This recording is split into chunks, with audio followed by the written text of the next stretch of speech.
जो हमारे माननीय सर्वोच्च न्यायालय सुप्रीम कोर्ट के मुख्य न्यायाधीश गवई साहब के साथ उनकी अदालत में जूता फेंकने का प्रयास किसी बंधु के द्वारा किया गया, उसके खिलाफ हमारे उत्तराखंड के अनुसूचित वर्ग में, अधिवक्ता वर्ग में भारी रोष प्रकट है।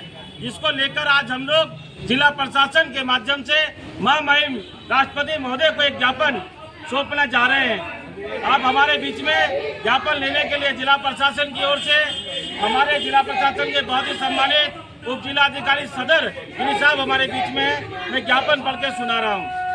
सेवा में श्रीमान महामहिम राष्ट्रपति महोदय, राष्ट्रपति भवन दिल्ली, विशेष सुप्रीम कोर्ट में माननीय मुख्य न्यायाधीश महोदय जी के ऊपर जूता फेंकने का प्रयास करने के खिलाफ अनुसूचित जाति अधिनियम के में मुकदमा दर्ज कर दंडित करने एवं इस घटना को अंजाम देने वाले व्यक्ति के न्यायिक जांच कराने की मांग को लेकर ज्ञापन द्वारा श्रीमान जिलाधिकारी महोदय देहरादून उत्तराखंड महोदय जी अखिल भारतीय अनुसूचित जन समाज शाखा उत्तराखंड देहरादून संगठन के कार्यकर्ता आज जिला कलेक्टर कार्यालय देहरादून में प्रदेश संरक्षक पूर्व राज्य मंत्री सुशील लाठी जी के नेतृत्व में एवं प्रदेश उपाध्यक्ष कानूनी सलाहकार एडवोकेट मनोज यादव जी के नेतृत्व में एकत्रित हुए हैं, जहां पर जन समाज संगठन के कार्यकर्ता सुप्रीम कोर्ट के माननीय मुख्य न्यायाधीश पर हमले का प्रयास घटना को लेकर दलित समाज में भारी आक्रोश है। इसके क्रम में सभी कार्यकर्ता ज्ञापन प्रेषित कर आपसे निम्नलिखित मांग करते हैं। अखिल भारतीय अनुसूचित जन समाज शाखा उत्तराखंड प्रदेश देहरादून के प्रदेश अध्यक्ष विकास चौहान ने इस घटना को अत्यंत शर्मनाक, दुर्भाग्यपूर्ण एवं चिंताजनक करार दिया है। उन्होंने कहा कि सिर्फ देश में मुख्य न्यायाधीश पर हमला नहीं बल्कि भारत के संविधान, संपूर्ण न्याय व्यवस्था और कानून के शासन पर सीधा प्रहार है। इसी क्रम में अपने वक्तव्य में प्रदेश संरक्षक पूर्व राज्य मंत्री सुशील लाठी जी ने मांग की है कि माननीय मुख्य न्यायाधीश ने अपनी मेहनत, लगन और योग्यता के बल पर समाज के बंधनों को तोड़कर सर्वोच्च न्यायिक पद हासिल किया है। उन पर इस तरह का हमला न्यायपालिका और लोकतंत्र दोनों के लिए घातक है। इसकी जितनी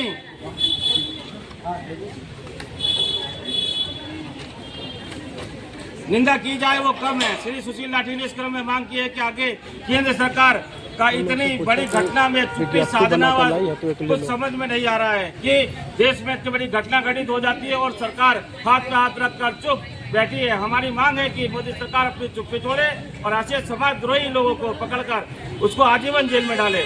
इसी क्रम में प्रदेश उपाध्यक्ष कानूनी सलाहकार एडवोकेट मनोज यादव ने मांग की है कि कल सर्वोच्च न्यायालय में जो मुख्य न्यायाधीश पर जूता फेंकने का कोशिश की गई है वह लोकतांत्रिक एवं न्यायिक इतिहास में एक शर्मनाक घटना है।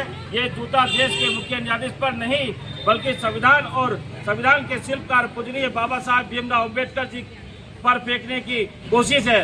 यह पूरे अनुसूचित जाति, जनजाति वर्ग एवं अन्य पिछड़ा वर्ग के लोगों को अपमानित करने की एक साजिश है और सार्वजनिक रूप से जगह जगह ऐसी घटनाएं निरंतर हो रही हैं जो शर्मनाक है। धर्म की आड़ में कुछ लोग अपना जहर बाहर फेंक रहे हैं। मैं ऐसी घटना की घोर निंदा करते हैं। हम अपने संगठन अखिल भारतीय अनुसूचित जन समाज उत्तराखंड प्रदेश देहरादून की ओर से मांग करते हैं कि जूता फेंकने की कोशिश करने वाले व्यक्ति के खिलाफ कड़ी से कड़ी ऐसी कार्रवाई की जाए कि आगे भविष्य में ऐसी पुनरावृत्ति न कर सके। कोई दुर्व्यवहार करने वाले के ऊपर शासन प्रशासन अनुसूचित जाति अधिनियम के अंतर्गत मुकदमा दर्ज कराए और उसे गिरफ्तार कर जेल भेजे और दंडित किया जाए। इसी क्रम में प्रदेश महासचिव एडवोकेट सुरेश यादव ने मांग की है कि सुप्रीम कोर्ट में मुख्य न्यायाधीश महोदय की अदालत में घटना घटित करने वाले शख्स की न्यायिक जांच होनी चाहिए। इसी घटना के पीछे जिसका हाथ है उसमें पूर्व में भी पूर्ण से उसका खुलासा करे शासन प्रशासन। तो साहब हमारी आपसे ये मांग है कि आप हमारी बात को, हमारी आवाज़ को इस ज्ञापन के माध्यम से ऊपर तक पहुंचाने का काम करेंगे। क्या कर रहे हो?